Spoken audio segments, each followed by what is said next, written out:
Hello everyone. So today I am going to start chapter 3 of biology. Why do organisms reproduce of class 10th? Today we shall discuss the introduction to the reproduction and asexual reproduction. So starting this topic with an synopsis that what should we have to cover under this module. So these are lifespan, death, reproduction, need of reproduction, variation, types of reproduction, asexual reproduction and modes of asexual reproduction. तो हम एक एक चीज को discuss करेंगे कि reproduction process क्या होती है और उस प्रोसेस के क्या क्या एस्पेक्ट्स हैं और why do we need reproduction और ऑर्गेनिज्म नीड रिप्रोडक्शन, उनके टाइप्स क्या होते हैं। और आज हम स्पेसिफिकली डिस्कस जो करने वाले हैं वो है asexual type of reproduction. So start करते हैं लाइफ स्पान से। लाइफ स्पान क्या होता है? The period between the birth to the natural death of a living organism is represented as its lifespan। तो जो किसी भी ऑर्गेनिज्म का जो बर्थ से लेकर नेचुरल डेथ तक का जो टाइम होता है वो उस ऑर्गेनिज्म का लाइफ स्पान बोलते हैं उसको। ठीक है, it can be varied organism to organism. हमको पता है हमारे पास बहुत अलग अलग टाइप के ऑर्गेनिज्म है पूरे वर्ल्ड में, तो अलग अलग ऑर्गेनिज्म का जो लाइफ स्पान है वो अलग अलग होता है। ठीक है, जैसे यहाँ पे कुछ एग्जाम्पल हम देख सकते हैं, दैट इज जैसे कि यहाँ पे काऊ का है। काऊ का जो लाइफ स्पान होता है वो 18 टू 22 ईयर्स, यानी काऊ जो है वो 18 टू 22 ईयर तक सरवाइव करती है फ्रॉम इट्स बर्थ। ओके, जो एलिफेंट होता है उसका लाइफ स्पान है 60 टू 70 ईयर्स। वैसे क्रोकोडाइल का 70 टू 100 ईयर्स, रोज का 5 टू 7 ईयर्स, क्रो का 10 टू 22 ईयर्स, टर्टल है उसका सबसे ज़्यादा माना जाता है, that is 80 to 120 years, butterfly का 8 टू 12 मंथ्स। ओके, पैरट का 180 टू 150 ईयर्स। तो इस तरीके से अलग अलग ऑर्गेनिज्म का जो लाइफ स्पैन है वो अलग अलग होता है। ओके, नाउ लाइफ स्पान के बारे में कुछ बातें डिस्कस कर लेते हैं। तो पहला है लाइफ स्पान में be as short as a few days और as long as a few thousand years. तो लाइफ स्पान कुछ दिनों से लेकर के कई हजारों सालों तक का भी हो सकता है। ऐसे बहुत सारे ट्रीज है जिसका लाइफ स्पान जो है वो 1000 ऑफ ईयर्स होता है। Okay, life span of organism are not necessarily correlated with their sizes. कभी भी लाइफ स्पान किसी ऑर्गेनिज्म के साइज पर डिपेंड नहीं करता है, क्योंकि यहाँ पे एग्जांपल हम देख सकते हैं, the size of crows and parrot are not very different yet their life span show a wide range of difference. Parrot को देखेंगे और क्रो को देखेंगे, दोनों जो है वो बर्ड ही है। ठीक है, दोनों के साइज लगभग सेम ही होता है, लेकिन दोनों के लाइफ स्पान में हमको बहुत एक बड़ा गैप देखने को मिलता है। ओके, वैसे ही mango tree has much shorter life than a peepal tree. तो मैंगो ट्री है और पीपल ट्री है, तो दोनों ट्री ही है, लेकिन उनके भी लाइफ स्पान में बहुत बड़ा डिफरेंस देखने को मिलता है। तो लाइफ इससे कंक्लूड होता है कि life span never correlated with their sizes. Okay, now death, ये भी एक अल्टीमेट प्रोसेस है। That is death of individual organism is a certainty, यानी जो ऑर्गेनिज्म इस अर्थ में बर्थ लिया है उसका डेथ होना सर्टेनिटी है, यानी सर्टेन है। Okay, no individual is immortal except single cell organism. कोई भी इंडिविजुअल इस वर्ल्ड में इमॉर्टल नहीं है, केवल सिंगल सेल ऑर्गेनिजम्स को छोड़कर। अब सिंगल सेल ऑर्गेनिज्म में डेथ क्यों नहीं होती है? बिकॉज सिंगल सेल ऑर्गेनिज्म में डेथ इसलिए नहीं होती है क्योंकि उसमें जो पेरेंट बॉडी है वही डिवाइड हो जाता है और दो डॉटर उसमें ऑर्गेनिज्म में कन्वर्ट हो जाता है। जैसे कि अभी हम अमीबा में देखेंगे कि कैसे एक सिंगल पेरेंट बॉडी ही डिवाइड होके कन्वर्ट हो जाता है दो डॉटर अमीबियाई में। Okay, now what is reproduction? Reproduction क्या है? Reproduction is defined as a biological process in which an organism gives rise to offspring of their similar to itself. Okay, so reproduction वह process है जिसमें एक organism अपने ही जैसे दिखने वाले, अपने ही जैसे कैरेक्टर वाले न्यू ऑफ स्प्रिंग को जन्म देता है। ठीक है, जैसे कि यहाँ पे हम देख सकते हैं बहुत सारे एनिमल्स हैं जिनके जो ऑफ स्प्रिंग है उन्हीं के जैसे दिखने वाले छोटे उस पे फॉर्म में दिखाई दे रहे हैं। Okay, now offspring grow, mature and turn to produce new offspring. जो ऑफ स्प्रिंग होते हैं वो वापस से ग्रो करते हैं, मेच्योर होते हैं और वापस में फिर वो नए ऑफ स्प्रिंग बनाना या नए स्प्रिंग प्रोड्यूस करना स्टार्ट करते हैं। ठीक है, अब why there is a need of reproduction, this is the big question कि रिप्रोडक्शन की जरूरत क्यों है। तो ये है, as we all know that organism live for the certain period of their life to maintain the continuity of their species, there is a need of reproduction. अभी हमने देखा कि सारे ऑर्गेनिज्म का एक सर्टेन लाइफ स्पान है, तो उस लाइफ स्पान तक ही वो जिंदा रहते हैं, उसके बाद उनकी डेथ होना सर्टेनिटी है। ओके, तो डेथ होने के बाद उसकी स्पीसीज की कंटिन्यूटी खत्म हो जाएगी, यानी उसकी स्पीसीज इस अर्थ से वाइप आउट हो जाएगी। तो वो स्पीसीज वाइप आउट ना हो, उनकी पॉपुलेशन वाइप आउट होने के पहले उनकी स्पीसीज की कंटिन्यूटी मेंटेन रहे, इसके लिए नए ऑफस्प्रिंग का आना बहुत ज़रूरी है और इसीलिए रिप्रोडक्शन की ज़रूरत है। जैसे कि यहाँ पे एक चिक की लाइफ साइकिल है, हैन की, तो इसमें जो है एडल्ट, फिर एग, फिर चिक, फिर एडल्ट, तो इस तरीके से ये लाइफ साइकिल चलता रहता है और लाइफ साइकिल के चलने से जो स्पीशीज की कंटिन्यूटी है वो मेंटेन रहती है, कभी भी स्पीशीज पूरी तरीके से अर्थ से खत्म नहीं होती है। सो reproduction enable the continuity of species generation after generation, तो जनरेशन के बाद जनरेशन में कंटिन्यूटी जो रहती है स्पीशीज की मेंटेन रहती है। अब now why offspring individual similar to themselves, किसी भी ऑफ स्प्रिंग को अगर देखें तो वो अपने पेरेंट के जैसे ही सिमिलर दिखाई देता है। तो ये कैसे हो पाता है, तो इसमें है the reproduction involve a mechanism that is called DNA copying. अब what is DNA? DNA is the deoxyribonucleic acid. आपने पढ़ा है पहले की क्लासेस में that there is a cell के अंदर एक न्यूक्लियस होता है, न्यूक्लियस के अंदर हमने देखा था कि क्रोमोसोम होते हैं, क्रोमोसोम के अंदर होते हैं डीएनए, और डीएनए क्या होते हैं? इंफॉर्मेशन कैरी करते हैं बहुत सारे। तो डीएनए इंफॉर्मेशन जब नेक्स्ट ऑफ स्प्रिंग में जाती है तो वो कॉपी होकर जाती है, जैसे कि हम कंप्यूटर में फाइल कॉपी एंड पेस्ट करते हैं, उसी तरीके का, ठीक उसी तरीके का क्रोमोसोम जो है वो ट्रांसफर होता है पेरेंट से ऑफ स्प्रिंग में, और डीएनए जो है वो कॉपी होकर उसमें जाता है। और डीएनए कॉपिंग या रिप्लिकेशन मैकेनिज्म से जो पेरेंट्स की सारी इंफॉर्मेशन है, यानी पेरेंट्स के सारे कैरेक्टर हैं, वो ऑफ स्प्रिंग में चले जाते हैं। ठीक है, ये जो passing of information one generation to next generation होता है, ये पॉसिबल हो पाता है क्रोमोसोम और क्रोमोसोम के ऊपर प्रेजेंट जीन से। ठीक है, जीन और क्रोमोसोम दोनों पास होते हैं और वो कैरेक्टर भी पास करते हैं from parents two of spring. Okay, now gene क्या करते हैं? फिर वो कंट्रोल करते हैं फीचर्स ऑफ द इंडिविजुअल, मतलब आने वाले ऑफ स्प्रिंग के जितने भी कैरेक्टर्स होते हैं वो कंट्रोल्ड बाय जीन्स होते हैं। ओके, नेक्स्ट वेरिएशन क्या होता है? अभी तक के हमको पता है कि कोई भी बायोकेमिकल रिएक्शन जो है ऑब्सोल्युटली रिलायबल नहीं है, मतलब कुछ ना कुछ एरर, 1% मिस्टेक उसमें होता ही है। तो it is always accepted eight process of DNA कॉपिंग, जो डीएनए कॉपिंग भी एक बायोकेमिकल प्रोसेस है, उस डीएनए कॉपिंग के टाइम पे कुछ डिफरेंस आ सकते हैं। जैसे कि यहाँ पे एग्जांपल के लिए ये फोटोग्राफ को थोड़ा सा हम समझने की कोशिश करेंगे, ये फोटोग्राफ को।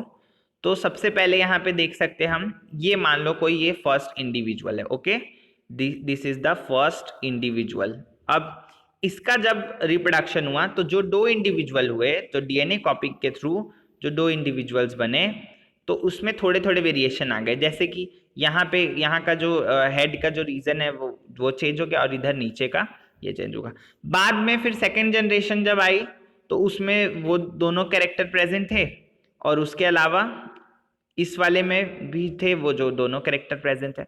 तो इस तरीके से जो ये डिफरेंस क्रिएट हुए, उसके वजह से जो नए इंडिविजुअल बने, इसी को हम बोलते हैं वेरिएशन, कुछ चेंज आ जाना, वेरिएशन आ जाना। ठीक है, और ये होता है सेक्सुअल रिप्रोडक्शन में ज्यादा। ठीक है, अब नाउ टाइप्स ऑफ वेरिएशन देख लेते हैं। तो वेरिएशन दो टाइप के हो सकते हैं, वेरिएशन एडवांटेजियस भी हो सकते हैं और वेरिएशन डिसएडवांटेजियस भी हो सकते हैं। अब how can we determine that variation is advantageous और वेरिएशन इज डिसएडवांटेजियस? तो इसमें ये है, एडवांटेजियस कब होगा? जब वो ऑर्गेनिज्म को सपोर्ट करेगा with the better suited with their environment and help to survive them better. जैसे कि यहाँ पे मैं एग्जांपल देना चाहूंगा, इसका है कैमल। एडवांटेजेस वेरिएशन का एग्जांपल है कैमल, क्योंकि कैमल अपने इन्वायरमेंट यानी कि वो जेरोफिटिक कंडीशन में रहता है, डेजर्टिक इन्वायरमेंट में रहता है, तो वहाँ की गर्मी, वहाँ की जो स्कैर्सिटी ऑफ वाटर, ह्यूमिडिटी, वहाँ की जो सारी चीज़ें हैं, इवन जो विंड स्टॉर्म आते हैं, तो उसको बेयर करने के लिए, उतने टेम्परेचर, सन को बेयर करने के लिए, ऊपर से रेत में चलने के लिए उनका जो सारा मेटाबॉलिज्म सिस्टम है, उनके बॉडी का जो फिजिकल सिस्टम्स है, वो उस तरीके से डिज़ाइन हो जाते हैं ताकि उस इन्वायरमेंट में वो रह सके, सूट कर सके। बाकी अदर आप कोई नॉर्मल जो प्लेन एरिया में रहने वाले ऑर्गेनिज्म है, उसको उस डेजर्ट एरिया में अगर ले जाएंगे तो वहां पे वो सरवाइव नहीं कर पाएंगे। ओके, तो ये इस टाइप का वेरिएशन उसके लिए एडवांटेजियस है, क्योंकि वो कैमल को हेल्प कर रहा है उस टाइप के इन्वायरमेंट में रहने के लिए और सरवाइव करने के लिए। सेकेंड है, जो सेकेंड फोटोग्राफ है वो एक डायनासोर की है। इसमें जो वेरिएशन हुआ है वो डिसएडवांटेजियस है। हमको पता है कि millions years ago there were dinosaurs, जब ह्यूमन बीइंग भी नहीं थे तब उस टाइम डायनासोर्स इस हुआ करते थे, जिसको हम जुरासिक एरा बोलते हैं। जुरासिक एरा में ये डायनासोर्स हुआ करते थे। तो डायनासोर्स में क्या हुआ कि उसमें ऐसे चेंजेस आए जिससे ऑर्गेनिज्म बहुत बड़ा और बड़ा होते गया, यानी कि ऑर्गेनिज्म का साइज बहुत बढ़ता गया। तो ये भी एक वेरिएशन था, लेकिन इसके वजह से क्या हुआ, डायनासोर का उसका साइज ही उसके लिए बहुत बड़ी क्या बोलते हैं उसको, एक प्रॉब्लम बन गया, क्योंकि उस जितना बड़ा बॉडी का साइज होगा उतने ज़्यादा उसको फूड की रिक्वायरमेंट बढ़ेगी। तो फूड की कहीं ना कहीं सप्लाई पूरी नहीं हो पाई, जिसके वजह से जो डायनासोर है वो स्कार्सिटी ऑफ फूड की वजह से भी कई सारी ऐसी थ्योरी हैं जिसमें scarcity of the food is the main reason of the disappearing of dinosaur from the earth. तो ऐसा हुआ। तो ये जो वेरिएशन उनके अंदर हुआ वो एक डिसएडवांटेजेस वेरिएशन था, जिसने उस ऑर्गेनिज्म को इस अर्थ में रहने के लिए डिफिकल्ट, सर्वाइव करने के लिए डिफिकल्ट बना दिया। तो वेरिएशन दोनों टाइप के हो सकते हैं। एडवांटेजेस वेरिएशन फेवर करते हैं ऑर्गेनिज्म को, डिसएडवांटेजेस वेरिएशन ऑर्गेनिज्म को फेवर नहीं करते या उनको डिस्ट्रॉय करने में हेल्प करते हैं। Okay, now importance of variation. Variation की क्या क्या इंपॉर्टेंस हो सकती है? तो पहला, ऑर्गेनिज्म, जैसे मैंने बताया, ऑर्गेनिज्म को उसके एनवायरनमेंट और उसके हैबिटाट के साथ बेटर सूटेड में हेल्प कर रही है। हैबिटाट वो प्लेस होती है जहाँ पे ऑर्गेनिज्म रहता है और जहाँ पे वो रिप्रोड्यूस होता है। Okay, now help in survival. तो मैंने सेकंड ये बताया कि जब वो बेटर सूट करेगा तो वही वो सर्वाइव करेगा। ओके, इवोल्यूशन ऑफ स्पीसीज, यानी कि स्पीसीज का, नई स्पीसीज का जो इवोल्यूशन होता है, यानी नई स्पीसीज जो आती है वो भी वेरिएशन की वजह से ही आती है। तो हम जितनी भी अभी यहाँ पे बहुत बड़ी डाइवर्सिटी देखते हैं ऑर्गेनिजम्स की, वो डाइवर्सिटी इसी इवोल्यूशन के प्रोसेस से आई है। ओके, नेक्स्ट है maintenance of population of species. Variation क्या करता है, बहुत सारे ऑर्गेनिज्म को बेटर सूटेड करवाता है, हैबिटाट के साथ सर्वाइवल में हेल्प करता है, और जिससे जो स्पीशीज की पॉपुलेशन है वो मेंटेन रहती है हमेशा। ओके, नाउ हम पढ़ेंगे टाइप्स ऑफ रिप्रोडक्शन। तो दो टाइप के रिप्रोडक्शन होते हैं। फर्स्ट होता है एसेक्सुअल रिप्रोडक्शन एंड सेकेंड होता है सेक्सुअल रिप्रोडक्शन। दोनों में क्या डिफरेंस है अभी हम इसको देखेंगे। तो सबसे पहले हम बात करते हैं एसेक्सुअल रिप्रोडक्शन के बारे में, जिसमें कोई भी सेक्स का इन्वॉल्वमेंट नहीं होता, यानी कि मेल और फीमेल गैमेट और मेल और फीमेल कुछ भी नहीं होते हैं। ठीक है, there is a no involvement of sex with no gametogenesis, यानी कि कोई गैमेट फॉर्मेशन। जैसे कि हमको पता है कि जो मेल गैमेट होता है वो स्पर्म होता है और फीमेल गैमेट होता है वो ओवा होता है। तो ये दोनों गैमेट प्रोड्यूस नहीं होते, बिकॉज जब सेक्स ही नहीं है तो गैमेट भी नहीं प्रोड्यूस होंगे। ओके, कोई मेटिंग या कोई कपलेशन वाला प्रोसेस नहीं होता है, यानी इंडिविजुअल, इसमें सिर्फ ओनली सिंगल इंडिविजुअल रिक्वायर्ड होते हैं। Okay, next only mitosis division होता है। हमने पढ़ा है दो type, there are two types of divisions. First is mitosis division and second is meiosis division. Mitosis division में क्या होता है, क्रोमोसोम जो रहते हैं वो डिवाइड होके इक्वल इक्वल नंबर में डिस्ट्रीब्यूट होते हैं, और मियोसिस में क्या होता है, जो क्रोमोसोम है वो हाफ नंबर में डिवाइड होते हैं। तो इसमें सिर्फ जो है माइटोसिस डिवीजन होता है, जिसको इक्वेशनल डिवीजन भी बोलते हैं। उसके बाद नो एनी गैमेट फ्यूजन, इसमें किसी भी टाइप का कोई गैमेट फ्यूजन नहीं होता, यानी कि इसमें कोई फर्टिलाइजेशन नहीं होता, ठीक है, स्पर्म ओवा नहीं बनते तो उनका फ्यूजन भी नहीं होता। उसके बाद ऑफ स्प्रिंग जो रहते हैं वो जेनेटिकली आइडेंटिकल रहते हैं अपने पेरेंट्स के जैसे, सो उनको हम क्लोन बोल सकते हैं, क्योंकि वो पूरी तरीके से अपने पेरेंट्स के जैसे दिखते हैं और आइडेंटिकल होते हैं एसेक्सुअल रिप्रोडक्शन में। Okay, this mode is common in single cell organism but present in a wide range of organism. तो इसमें जो ऑर्गेनिज्म रहते हैं, मतलब जो ये जो मोड है रिप्रोडक्शन का, वो सिंगल सेल ऑर्गेनिज्म में ज़्यादा कॉमन है, लेकिन और भी सारे ऑर्गेनिज्म में मिलता है, ठीक है, जैसे कि प्लांट में भी मिलता है, एनिमल में भी मिलता है, लेकिन उन्हीं प्लांट और उन्हीं एनिमल में मिलता है जिनका रिलेटिवली सिंपल ऑर्गेनाइजेशन होता है, ठीक है। Asexual reproduction is, A means absent और सेक्सुअल मतलब absent of sex. Okay, now types देख लेते हैं एसेक्सुअल रिप्रोडक्शन के। एसेक्सुअल रिप्रोडक्शन में क्या होता है, कई टाइप के एसेक्सुअल रिप्रोडक्शन होते हैं, लेकिन यहाँ मैं 5 ही डिस्क्राइब कर रहा हूँ। First fission, second budding, third fragmentation, fourth spore formation या sporulation, and fifth vegetative propagation. तो ये टोटल 5 टाइप हम आज डिस्क्राइब करेंगे एसेक्सुअल रिप्रोडक्शन के। तो सबसे पहले हम डिस्क्राइब करते हैं बाइनरी फिजन। ये क्या होता है, बाइनरी, बाई मीन्स होता है 2 और फिजन मतलब होता है टूटना, यानी 2 हिस्सों में ऑर्गेनिज्म टूटता है। तो द ऑर्गेनिज्म और parent cell divide into 2 to give rise to the new individual. जैसे कि सेल डिवीजन होता है, सेल डिवीजन में एक सेल 2 पार्ट में डिवाइड होती है और दोनों पार्ट जो है वो अलग अलग इंडिविजुअल बन जाते हैं, जैसे कि अमीबा पैरामीशियम में होता है। यहाँ पे अगर हम देखें थोड़ा सा डिटेल में, तो यहाँ पे अमीबा का बाइनरी फिजन दिखाया हुआ है। इसमें ये पेरेंट सेल है, पेरेंट सेल का पहले न्यूक्लियस डिवाइड होता है जिसको हम कैरियोकाइनेसिस बोलते हैं। कैरियोकाइनेसिस कंप्लीट होने के बाद उसमें साइटोकाइनेसिस होती है जिसमें साइटोप्लाज्म डिवाइड होता है और बाद में 2 इंडिविजुअल बन जाते हैं। तो इसमें क्या होता है, जो सेल डिवीजन होता है वही एक मोड हो जाता है रिप्रोडक्शन का। ऐसे ही अमीबा बनते जाते हैं। अब आपको समझ में आ गया होगा कि अमीबा में कैसे नेचुरल डेथ नहीं होती, क्योंकि उसमें पेरेंट कभी मर ही नहीं रहा, पेरेंट सेल ही डॉटर सेल में जो है वो डिवाइड होती जा रही है, ठीक है। Parent amoeba dividing into 2 daughter amoebae. Now budding, budding में क्या होता है, एक बर्ड जनरेट होती है ऑर्गेनिज्म की बॉडी से और वो बाद में वो सेपरेट हो जाती है और एक नया इंडिविजुअल बना लेती है। हाइड्रा में हम अच्छे से देख पाएंगे बडिंग को। तो जैसे ये हाइड्रा है, हाइड्रा एक वाटर एनिमल है, एक्चुअली ये प्लांट नहीं है। It is much looking like similar to the plant but is not a plant, it is animal. तो सबसे पहले यहाँ इस हिस्से में यहाँ आप देखें छोटी सी बर्ड निकल रही है। ये बर्ड और मेच्योर होगी और बड़ी हो जाएगी, जब ये पूरी फुली इंडिपेंडेंट हो जाएगी रिलीज होने के लिए, तो फिर वो अलग हो जाएगी और ये नया इंडिविजुअल बन जाएगा। तो इस तरीके से एक रिप्रोडक्शन भी हो गया, ऑर्गेनिज्म जो है वो बर्ड से फॉर्म हो गया, इसीलिए इस टाइप को हम बोलते हैं बडिंग। ओके, नेक्स्ट देखेंगे फ्रेगमेंटेशन। फ्रेगमेंटेशन, फ्रेगमेंट्स का मतलब होता है पीसेस और पार्ट्स, ठीक है। तो कुछ मल्टी सेलुलर ऑर्गेनिज्म है जिनका सिंपल बॉडी ऑर्गेनाइजेशन होता है, तो वो रैंडमली कलेक्शन ऑफ सेल उनके अंदर होती है, ठीक है, स्पेशलाइज्ड टिश्यू ऑर्गन में। तो ऑर्गेनिज्म जो है वो अपने फ्रेगमेंट्स को कट कर देते हैं और पीस पीस में कट कर देते हैं और उसको फ्रेगमेंट बोलते हैं। जैसे यहाँ पे स्पाइरोगायरा एक एल्गी है, एल्गी जो नॉर्मली तालाब वगैरह में मिलती है, ग्रीन ग्रीन एल्गी जिसको हम बोलते हैं। तो इसमें क्या होता है कि जैसे कि यहाँ पे देखिए बीच बीच में सेप्टा बने हुए हैं, तो यही सेप्टा से ऑर्गेनिज्म ब्रेक हो जाता है और अलग अलग उसमें डिवाइड हो जाती है, इसीलिए इस तरीके का रिप्रोडक्शन इसमें होता है और इस टाइप के रिप्रोडक्शन को हम बोलते हैं fragmentation. Now next, spore formation और स्पोरुलेशन, ठीक है। स्पोर फॉर्मेशन और स्पोरुलेशन अगर हम बात करें तो स्पोर जो है वो कुछ स्पेशलाइज्ड स्ट्रक्चर होते हैं जो एसेक्सुअल रिप्रोडक्शन के लिए बने होते हैं। मोस्ट कॉमन स्ट्रक्चर है जूस्पोर्स, जो माइक्रोस्कोपिक स्ट्रक्चर होते हैं, माइक्रोस्कोपिक मतलब बहुत छोटे होते हैं, कोनोडिया है, जिम्यूल्स है।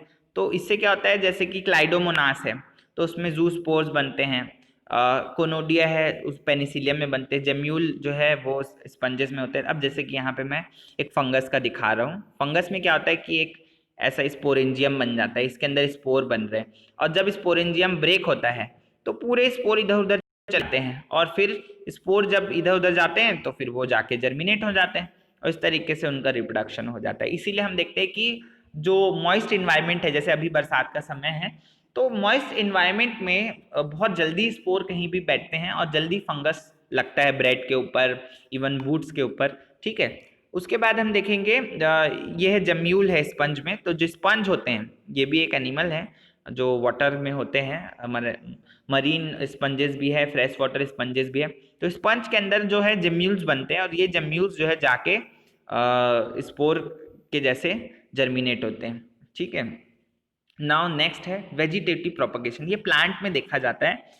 तो इसको बोलते हैं rise of new individual of plant from other part other than seed. तो सीड वाला रिप्रोडक्शन अलग है और अलग पार्ट से जो रिप्रोडक्शन हो रहा है वो अलग टाइप का वेजिटेटिव प्रोपगेशन में होता है। ज्यादातर प्लांट्स में ही देखा जाता है। ऐसे पार्ट जिससे प्लांट बनते हैं उनको वेजिटेटिव प्रोपग्यूल्स बोलते हैं। जैसे कि यहाँ पे एग्जांपल के लिए ये कुछ यूज होते हैं हमारे डेली उसमें, तो हम इसको देखेंगे।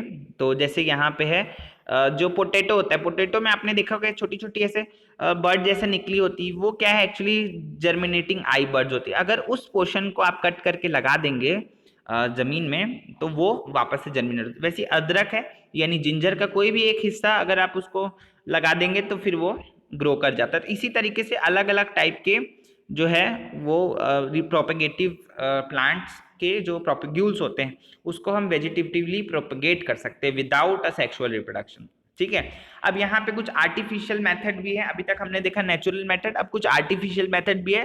तो पहला मेथड है कटिंग। कटिंग में हम क्या करते हैं, किसी प्लांट की एक स्टेम को ब्लेड से कट कर देते हैं और वापस से उसको हम लगा देते हैं एक उसमें। तो इस मेथड को बोलते हैं कटिंग। ये ज्यादातर देखा जाता है रोज में। तो रोज प्लांट को हम एक कलम लगा देते हैं उसकी काट के, तो वो नया प्लांट वहां पे जर्मिनेट हो जाता है। ठीक है, फिर है ग्राफ्टिंग। ग्राफ्टिंग में क्या होता है, जब हमको दो अलग प्लांट की डिजायरेबल क्वालिटी को मिक्स करके एक तीसरा प्लांट बनाना होता है। जैसे कि मैं एग्जांपल देता हूँ कि आपको बनाना है एक पिंक रोज। ठीक है, आपके पास रेड रोज है और आपके पास एक रेड रोज वाला प्लांट है और एक आपके पास व्हाइट रोज वाला प्लांट है। तो आप रेड रोज का स्टॉक ले लीजिए और ऊपर से व्हाइट रोज का सीजन ले लीजिए। मतलब ये स्टॉक सीजन किसको बोल रहे हैं, जो ऊपर का हिस्सा है जो अलग से काट के लगा रहे हैं उसको सीजन, नीचे का जो ऑलरेडी पहले से जर्मिनेटेड गमले में लगा हुआ है उसको बोलते हैं स्टॉक। दोनों को आप ग्राफ्ट का यूनियन करके उसको फिर रैप कर दीजिए ताकि वहां पे एंटी बैक्टीरियल या बैक्टीरियल और फंगल इन्फेक्शन ना हो प्लांट को।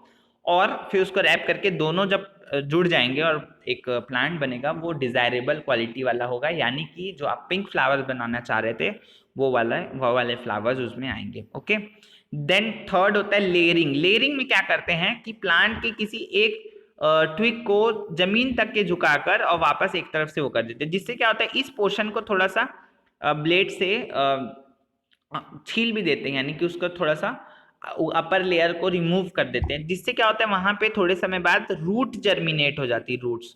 और रूट जर्मिनेट होने के बाद उस प्लांट को मेन प्लांट से कट करके अलग कर लेते हैं। तो इस तरीके का जो प्लांट बनाना होता है वो लेयरिंग के थ्रू होता है। फिर होता है टिश्यू कल्चर। टिश्यू कल्चर बहुत ही न्यू और एडवांस टेक्निक है और बायोटेक्नोलॉजी में यूज हो रहा है। टिश्यू कल्चर में क्या करते हैं, प्लांट की किसी भी एक पार्ट से एक छोटी सी सेल ले लेते हैं। ठीक है, सेल या टिश्यू ले लेते हैं जिसको हम कैलस बोलते हैं, और उस कैलस को ऐसे एसेप्टिक मीडियम में लैब कंडीशन में उसको जर्मिनेट कराते हैं और उसमें कुछ हार्मोन्स और एंजाइम्स डाल देते हैं जिससे वो जल्दी जल्दी जर्मिनेट हो और वापस एक छोटे हिस्से से पूरा प्लांट बना लिया जाता है। तो ये टेक्निक जो है बहुत आगे काम आने वाली है, क्योंकि बहुत कम समय में बहुत किसी बिना प्लांट को यूज किए हम उसके एक सेल एक टिश्यू से ही पूरा प्लांट बना सकते हैं। ये एडवांस टेक्निक है। ओके, क्या हो सकता है वेजिटेटिव प्रोपगेशन के एडवांटेजेस। तो पहला एडवांटेज तो ये होता है कि उन प्लांट में ये टेक्निक यूजफुल होती है जो अपनी सीड नहीं बना सकते। ठीक है, नॉन वायबल सीड प्रोड्यूस करते हैं, तो उसमें ये टेक्निक्स यूज होते हैं। जैसे कि बनाना है, सीडलेस ग्रेप्स है, रोजेज है, पाइनएप्पल है। तो ये प्लांट जनरली सीड नहीं बना पाते और बिना सीड के फिर प्लांट नहीं बन सकता। तो इसमें वेजिटेटिव प्रोपगेशन ही एक अच्छी टेक्निक है जिससे हम प्लांट बना सकते हैं। सेकेंड है हाई प्रोडक्शन होता है कम समय में, ठीक है, शॉर्ट टाइम में बहुत ज्यादा प्रोड्यूस कर सकते हैं हम प्लांट। उसके बाद characters of propagated plant have the similar of that parent plant. जो कैरेक्टर होते हैं प्रोपेगेटेड प्लांट के वो अपने पेरेंट प्लांट के जैसे ही होते हैं, एकदम सेम। ओके, सो ये था पूरा हमारा रिप्रोडक्शन का introduction with special aspect of asexual reproduction. अब जब हम नेक्स्ट देखेंगे वो हम सेक्सुअल रिप्रोडक्शन देखेंगे in plants. So thank you for watching this video, and I hope you have understood the topic very well. Okay, so thank you once again.